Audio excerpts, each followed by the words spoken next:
오늘 이 시간 우리에게 주시는 말씀 찾아 봉독하겠습니다. 구약 룻기 1장 6절에서 7절입니다. 두 절 함께 읽겠습니다. 시작.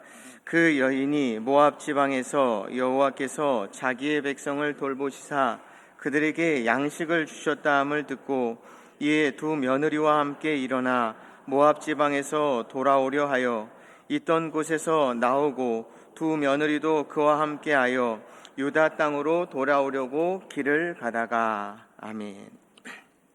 식사 맛있게 하셨습니까? 졸지 않으실 거죠? 제가 재우지만 않는다면. 우리는 지난 시간 룻기 1장 1절에서 5절까지 살펴보았습니다. 1절에서 5절에는 엘리멜렉의 가정에 연이어서 닥친 비극적인 사건들이 담겨져 있었습니다. 3절 보시면 모압행을 주도한 가장 엘리멜렉이 죽습니다. 그의 이름은 여호와만이 나의 왕이시다라고 이름 지어주었습니다. 그렇지만 엘리멜렉은 자기의 이름처럼 살지 못했던 사람입니다. 가정에 무서운 일이 벌어졌어요. 그런데도 남은 가족들이 어떤 결정을 하나요? 4절입니다. 이방 여인들과 결혼을 선택합니다. 그 결과가 5절에 나와 있습니다. 두 아들마저 죽습니다. 우리는 여기서 이제 묻게 되는 것이죠. 만약에 4절에서 남은 가족들이 다른 선택을 했다라고 하면 5절에 어떤 내용이 기록되었을까 하고 질문을 하고 싶어지는 것이죠. 그러면서 제가 지난 설교 시간에 4절을 주목해 달라고 말씀드렸습니다. 이 4절 한 절에는 인간이 하나님 앞에서 자기 스스로를 어디까지 무너지게 할 수 있는지가 그런 속상한 기록이 담겨 있다라고 말씀드렸습니다. 가장이 죽었습니다. 가정을 이끌어야 할 중심이 무너졌어요. 그러나 그 비극의 자리에 남은 가족들이 내린 선택은 이방 여인들과의 결혼입니다. 그게 왜 그렇게 나쁜 건데, 이스라엘 백성은 아무튼 제사장 나라 언약 백성 아닙니까? 이들에게 주어진 정체성이라고 하는 것이 있는데 지금 당장 이들에게 필요한 건 그런 정체성이라고 하는 것은 안중에 없다라고 하는 것이 지금 심각한 부분입니다. 그들에게 중요한 것은 하나님이 아니라 자기 판단과 당장의 생존이었습니다. 그래서 4절은 단순한 혼인의 기록이 아니라고 말씀드렸습니다. 4절은 끝까지 자기 뜻을 꺾지 않겠다라고 하는 고집의 기록이라고 말씀드렸습니다. 하나님을 향해서 무서운 반항을 한 기록이라고 말씀드렸습니다. 어찌하든지 살아보겠다라고 하는 현실적인 그런 순응한 그런 선택도 아니라고 했습니다. 분명히 하나님과 언약을 등진 깊은 불순종의 기록이 4절이라고 말씀드린 바 있습니다. 그런데요, 여러분, 이 어두운 4절, 이 속상한 4절 안에 가만히 들여다보면 무엇이 있냐면 깊이 감사드릴 바가 있고 깊이 소망을 가질 바가 있다고 말씀드렸습니다. 말론이 아버지가 돌아가셨는데도 불구하고 지독한 거역을 선택을 합니다. 그런데 하나님께서 그 말론이라고 하는 사람에게 누구를 아내로 붙여주세요? 룻. 지난번에 저쪽 어디에선가 오르바라고 하시더니 그 다음 설교를 못 들으시더라고요. 그래서 아닌데 말론의 아내는 오르바인데 말론과 기련 나오고 오르바와 룻 나오니까 이 목사 지금 저 실수한 거다라고 해서 뒤숭숭해 가지고 그 다음부터 설교를 못 들으시더라고요. 말론의 아내는 룻이 맞습니다. 룻이 맞고, 그리고 기련의 아내가 오르바입니다. 말론, 기련 나오고 오르바, 룻 나오니까 이거 왜 이렇게 나왔을까? 또 심심한 신학자들은 이거 연구했죠. 멀리 있는 애들이 부부고 가까이 있는 애들이 부부다. 말도 안 되는 해석이에요. 아니고 룻이 가장 빛나는 역할을 하기 때문에 맨 마지막에 나온 거다. 이런 생각도 하기도 해요. 그런데 이렇게 생각하시면 돼요. 말론하고 기련하고 누가 먼저 결혼했게요? 오르바가 먼저 시집 온 거예요. 그래서 오르바 먼저 이름이 나온 거, 그 다음에 룻의 이름이 나와요. 4장 10절 가보세요. 4장 10절. 확인해드리고 가야지. 시작. 또. 네, 거기까지만 읽겠습니다. 해결됐습니다. 자, 말론의 그 지독한 거역의 순간에, 반항의 순간에 하나님은 거기다가 은혜의 통로, 은혜의 씨앗을 딱 심어두셨다라는 점이 참 놀랐습니다. 너희가 어디까지 갈지 몰라도 나는 너희들의 하나님 되는 것을 포기할 마음이 없다인 거죠. 그들은 약속을 헌신짝처럼 안중에도 없지만 하나님은 이들을 제사장 나라여 거룩한 백성으로 계속 이어가게 하시며 그 끝 지점에 누가 나오게 하시려고 예수 그리스도를 보내시려고 하는 약속을 하나님은 포기하실 마음이 없으셔서 그 거역의 현장에 누굴 거기다 슬쩍 넣어놓으세요? 룻을 넣어놓으셨다는 거죠. 그리고 5절입니다. 엘리멜렉의 가정이 어떤 비참한 결말에 이르게 되었는지 성경은 냉정하게 기록하고 있습니다. 다 죽고 그 여인은 두 아들과 남편 뒤에 남았더라. 살아있어요? 죽어있어요? 살아있지만 지금 살아있는 것 같지 않은 존재라고 설명하고 있는 거예요. 왜냐하면 남편 잃었죠, 아내 잃었어요. 그런데 이 나오미는 지금 더 이상 아내로 살 수 있어요, 없어요? 없어요. 엄마로 살 수 있어요, 없어요? 없는 거예요. 남편 잃은 슬픔이 중요한 게 아니고 아들 잃은 슬픔이 아니라 더 이상 내가 살 수 있는 나의 역할이 없어요. 저희 장인어른 장모님이 만약에 먼 훗날 돌아가시면 저는 이제 사위로 살 길은 지금 그 얘기를 하는 거예요. 나오미가 직면한 슬픔이 남편 잃고 아들 잃고보다 더 무서운 존재의 이유를 상실해버린 거예요. 그러니까 인간이 떨어질 수 있는 가장 밑바닥에, 이런 험악한 표현 써서 그렇지만 패대기 쳐진 거예요. 인간이 떨어질 수 있는 가장 밑바닥에. 그리고 이제 6절이 이어지는데요.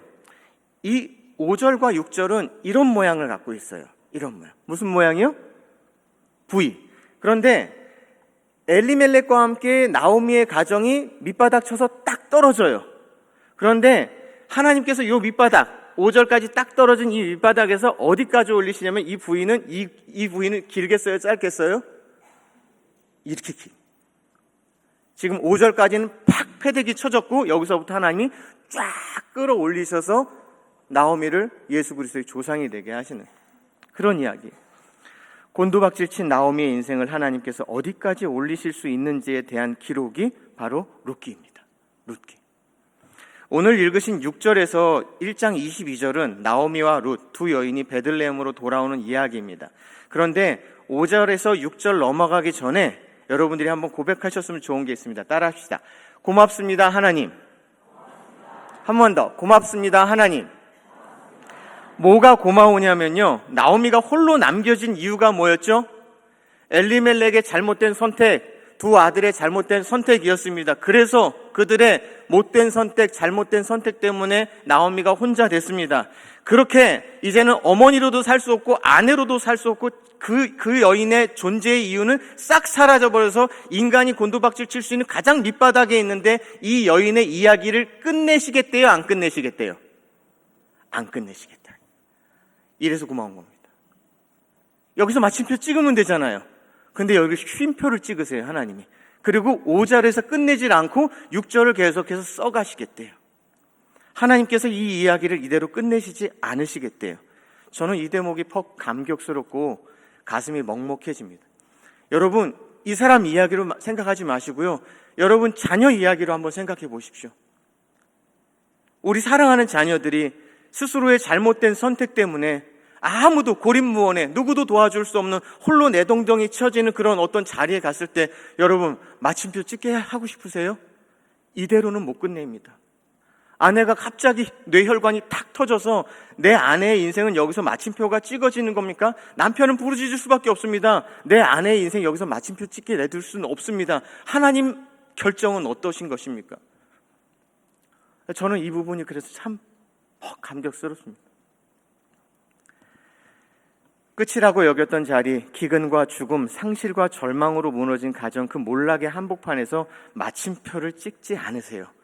누가요? 저와 여러분의 하나님께서요. 저는 여러분에게도 이 하나님의 일하심이 있길 말씀으로 축복드립니다. 이 회복의 이야기 첫 절, 오늘은 6절, 7절만 볼 텐데요. 다음번 한 2주 뒤에 아마 8절부터 22절을 다뤄드릴 겁니다. 오늘 6절, 7절. 이 두 절에서 우리가 뭘 얘기하고 싶은가는 이 하나의 질문을 통해 알 수 있습니다. 나오미가 어떻게 돌아갈 마음을 먹었는가? 뭐라고요?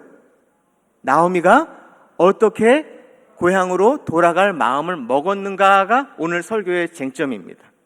대답이 6절에 있습니다. 6절 읽어주세요. 시작. 그 여인이 모압 지방에서 여호와께서 자기 백성을 돌보시사 그들에게 양식을 주셨다 함을 듣고 이에 두 며느리와 함께 일어나 모압 지방에서 돌아오려 하여. 어떻게 돌아올 마음을 먹었는가? 첫 번째는 들려온 왕의 대답이었습니다. 들려온 왕의 대답. 이스라엘은 지금 하나님을 왕으로 여겨요? 안 여겨요? 안 여기고 있는 사사시대예요. 그런데 하나님은 왕 노릇 하시겠대요? 안 하시겠대요? 끝까지 고집스럽게 하시겠대요. 그래서 뭔가를 일으키셨는데 그게 나오미의 귀에 들려와서 돌아가고 싶은 마음이 생긴 겁니다. 1절의 흉년은 사사기의 사이클, 범죄, 타락, 징계, 부르짖음, 구원. 흉년은 이 가운데 뭐였어요? 타락, 징계, 부르짖음, 구원. 흉년은 뭐였어요? 징계 사이클이었어요. 그러면 지금 나오미가 6절에서 들은 여호와께서 돌보시사 자기 백성들에게 양식을 나눠주었다 함이라고 하는 이 소식은 타락, 징계, 부르짖음, 구원 중에 뭐 같아요? 구원. 나오미를 움직인 힘은 왕의 대답이었습니다. 그런데 참 슬픈 현실은 어떤 것이냐면 왜 징계라는 얼굴로 찾아온 하나님은 분간을 못하고 구원이라고는 얼굴로 찾아온 하나님만 우리가 들을 수 있는가라는 것이죠. 징계라고 하는 얼굴을 가지고 찾아오신 하나님을 들을 수 있었다면 엘리멜렉의 인생이 말론과 기론의 인생이 베들레헴 땅에서 어떤 인생을 수놓을지는 모를 일이었습니다. 이게 참 우리에게 슬픈 현실입니다. 그럼에도 불구하고 이 대목에서 여러분이 한번 짚어주셨으면 하는 것이 무엇이냐면 나오미에게 회복된 영적인 감각입니다. 성경은 곧바로 사람에게 집중을 해버리면 인본주의가 됩니다. 너는 이걸 하고 살아라, 나는 이걸 못했네 라고 하는 부추김밖에 안 되고 종교밖에 안 되는데 그럼에도 불구하고 성경에 나오는 인물들을 주목해야 되는 순간들이 있어요. 근데 나오미는 지금 뭔가가 촉이 회복되었다라고 하는 것을 여러분이 알 수 있으셔야 해요. 나오미가 하나님의 들려주시는 소문을 듣게 됩니다. 맞습니다. 하나님께서 먼저 하나님의 구원을 들려주신 겁니다. 그것을 나오미가 하나님의 음성으로 드러낸 것입니다. 들은 것입니다.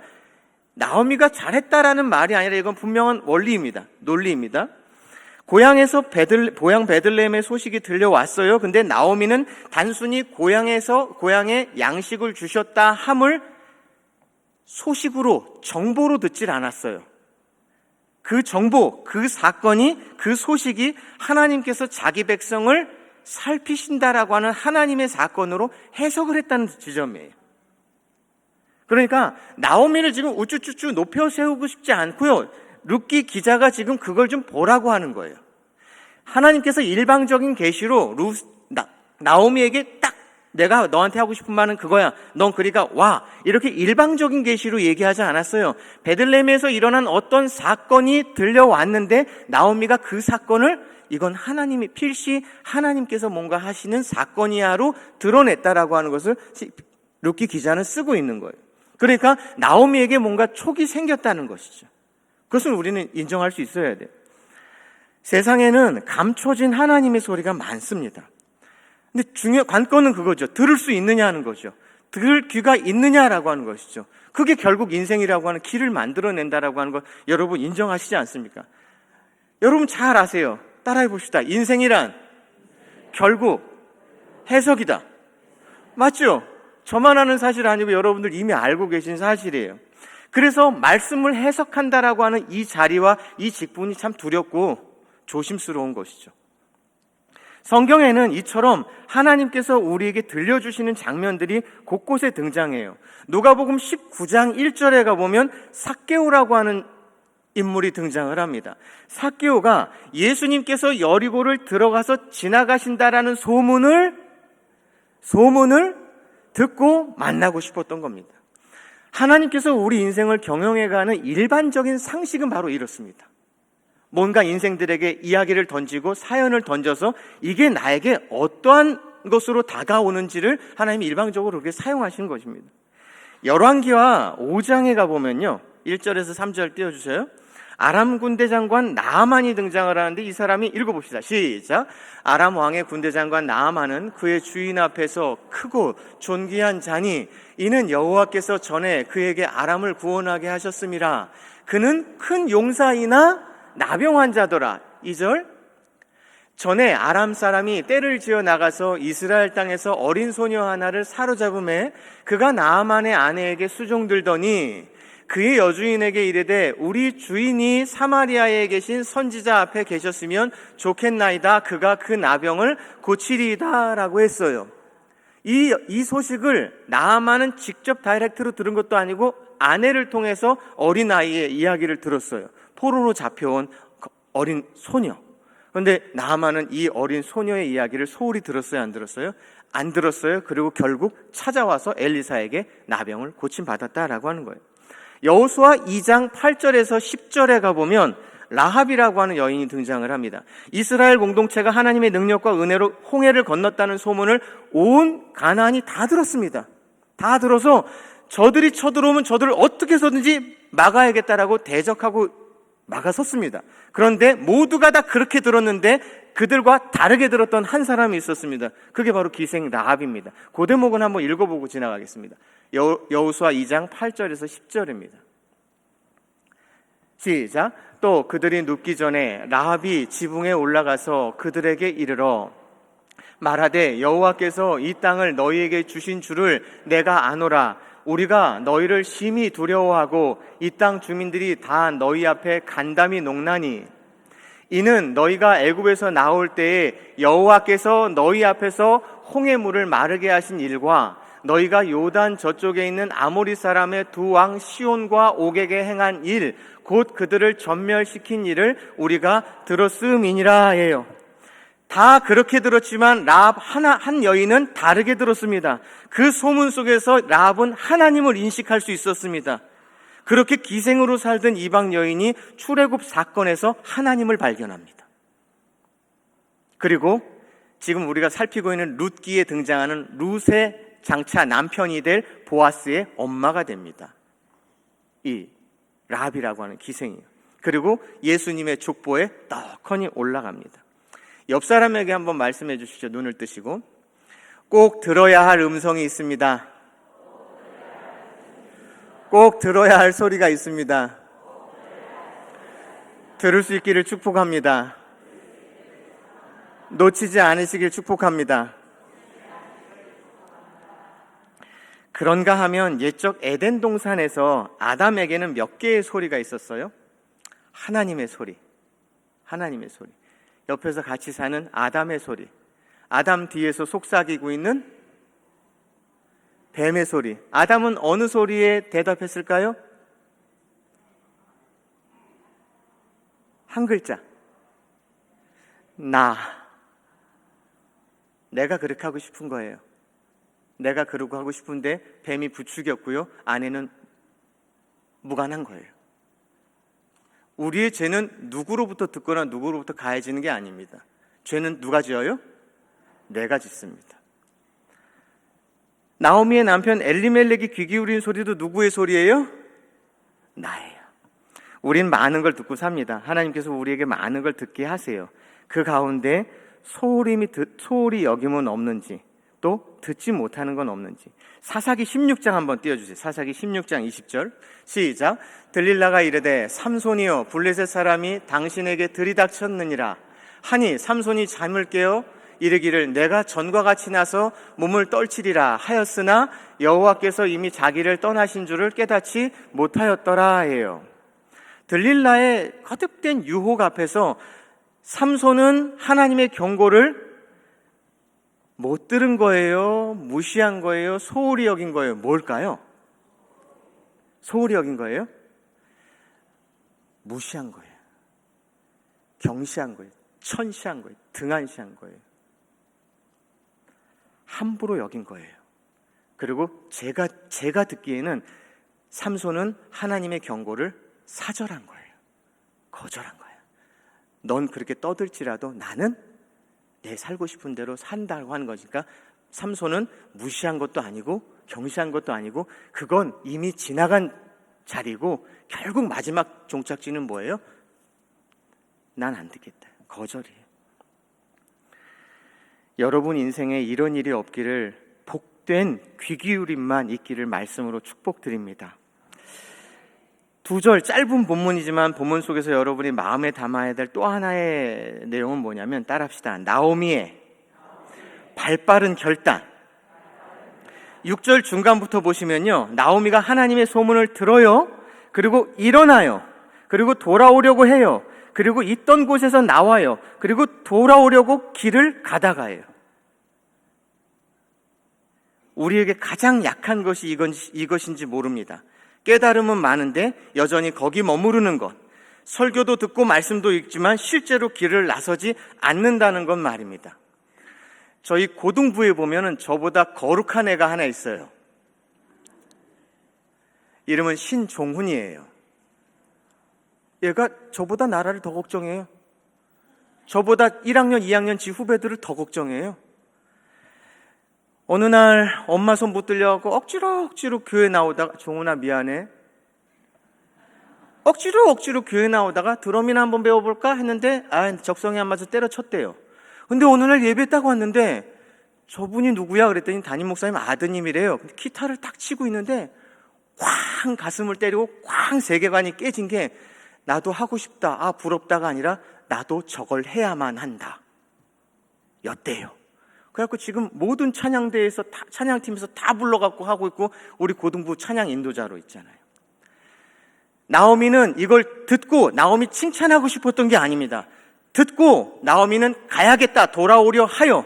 6절 맨 말미 보세요. 6절 맨 말미 보면 돌아오려 하여예요. 그리고 22절 가보세요. 22절 가보면은 뭐라고 마치냐면 돌아왔는데 그리고 이르렀더라예요. 이르렀더라. 여러분, 인생의 시간 초는 아끼셔서요, 우리 종훈이처럼요, 생애적으로 들려왔어, 뭘 봤어, 그러면 돌아가야겠다, 돌아가려 해요. 이르렀더니. 저 이거 있었으면 좋겠습니다. 60 드셨어도 70 드셨어도 딱 뭔가를 봤어, 뭔가를 들었어. 내가 이거 5년 안에, 이거 3년 안에, 1년 안에 이건 뚝딱 해내겠다. 그러니까 듣고 돌아오려고 안간힘을 쓰니까, 돌아오려고 하니까 이르렀더라는 수동태가 돼요. 신적 수동태라고 해요. 이걸 그러니까 나오미가 왔다고 말하는 거예요. 나오미를 마침내 여기다 들어다 앉혀놨다는 말이에요. 두 번째예요.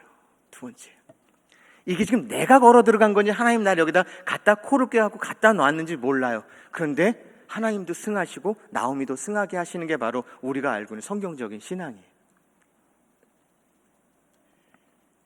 그리고 이 회복의 첫 장면은 단순한 동사 하나로, 뭐요? 듣고라고 하는 동사. 들은 걸 단숨에 살아내실 수 있는 여러분 생애가 되길 말씀으로 축복드립니다. 제가 살짝 나오미에게 너무 집중을 했어요. 그렇지만 영적인 원리는 놓치지 않았으면 해요. 자, 오늘 설교의 제목, 회복의 밑그림은 누가 그리셨어요? 회복의 출발선은 누가 그으셨어요? 하나님 그으셨어요. 자칫 소문을 잘 드러낸 나오미를 집중하다가 그 소문을 만드신 분, 그 소문을 들려주시는 분을 놓치면은 안 돼요. 장학금은 어떻게 하면 탈 수 있어요? 원빈 형제? 공부 잘하면. 그렇죠? 장학금은 공부 잘하면 타는 게 아니에요. 장학금은 장학 제도가 있어야지 탈 수 있어요. 아무리 공부를 잘한다 할지라도 장학 제도가 없으면 왜 못 타요? 그러니까 회복의 밑그림은 장학 제도예요. 공부를 열심히 한 거는 나오미가 듣고 가려고 안간힘 친 거고요. 하나님이 그래, 내 불렀어? 네가 오려고 안간힘 썼어? 이르렀더니예요. 그래서 무시할 수 없는 것은 공부를 잘해서 그 장학제도 아래서 장학금을 받았다는 사실이죠. 원빈 형제는 신대원 가서 3년 내내 장학금 받으세요. 회복의 시작은 하나님의 소문, 밑그림을 보았기 때문입니다. 하나님의 출발선을 보았기 때문입니다. 마음먹게 은혜를 부으셨고 감각을 살려내셨고, 그래 오련하니까 그 길을 뚝 여셔서 베들레헴에 도착하게 하셨습니다. 아담은 하나님의 음성이 아닌 뱀의 유혹에 귀를 기울였고 엘리멜렉은 믿음이 아닌 상황의 소리에 따라 모압을 향했습니다. 저는 이 듣고라고 하는 이 선명한 그리고 단순한 동사가 여러분 생애 내내 있기를 말씀으로 축복드립니다. 보고라고 하는 단어가 여러분 생애 내내 있었으면 좋겠습니다. 우리 종훈이처럼 보고 해야만 하겠다 그래갖고 단숨에 기타를 배워내갖고는 찬양팀에서 멋들어지게 저렇게 헌신하고 있는 것처럼 여러분의 연령이 어떻게 되든 간에 전도서에서 얘기하는 청년이라고 하는 것은 이런 20대, 30대를 얘기하는 게 아닙니다. 전도서에서 얘기하는 청년이라고 하는 것은 군에 징집될 수 있는 나이입니다. 그게 50이어도. 그러니까 전도서에서 말하는 청년은 우리가 알고 있는 생애 주기적인 나이를 얘기하는 것이 아니라 하나님의 부름을 받을 수 있는 사람은 다 누구예요? 청년이에요.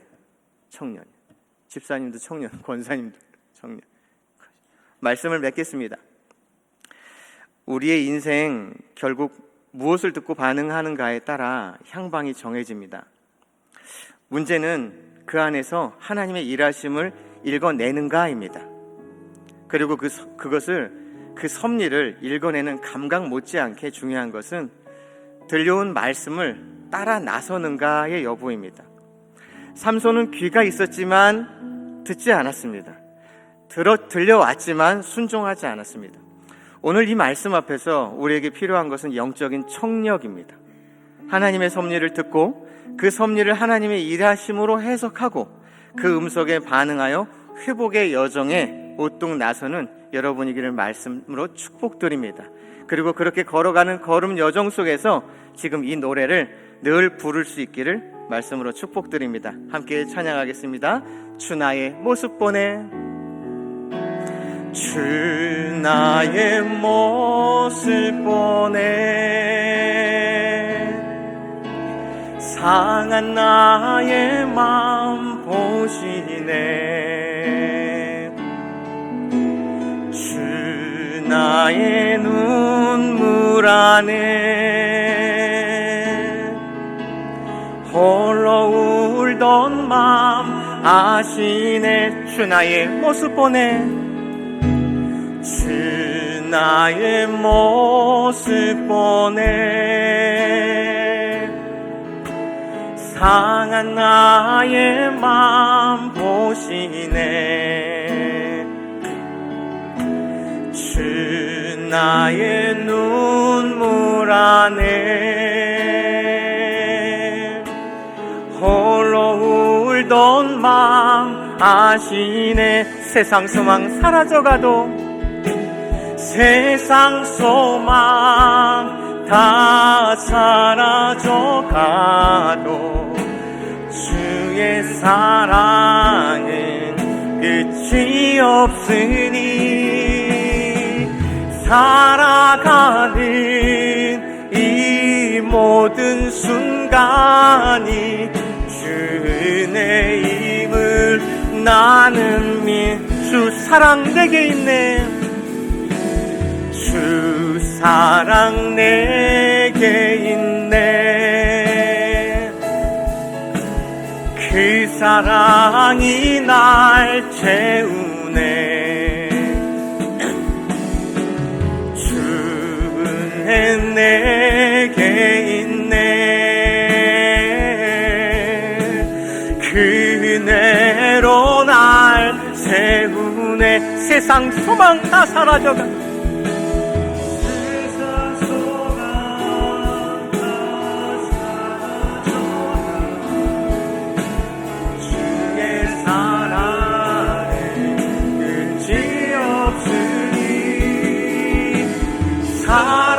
살아가는 이 모든 순간이 주의 힘은 나 세상 소망 다 사라져가도, 세상 소망 다 사라져가도 주의 사랑은 끝이 없으니 살아가는 이 모든 순간이 주의 힘을 나는 믿네. 마중물기도 띄워주시죠. 시작. 하나님 아버지, 절망의 자리에서도 우리를 결코 포기하지 아니하시는 변함없는 은혜에 감사드립니다. 상시의 자리에 은혜의 문을 열어두시고 돌아갈 길을 예비하신 인자하심을 찬양합니다. 세상의 수많은 소리에 마음 빼앗기기 쉬운 시대에 주의 말씀을 하나님의 음성으로 알아듣게 하시고 그 말씀 앞에 순종하며 일어설 용기와 믿음을 허락하여 주옵소서. 주의 음성을 분별하는 영적 청력을 주시고 그 들려주심을 섭리로 읽어내며 믿음으로 다시 걸음을 떼게 하옵소서. 왕의 대답에 반응하며 돌아서는 인생, 그 자리에 진정한 회복이 있음을 믿습니다. 오늘도 그 말씀 따라, 그 소문 따라 돌아가는 길 위에 서게 하옵소서. 우리의 구주 되신 예수님의 이름으로 기도합니다. 아멘.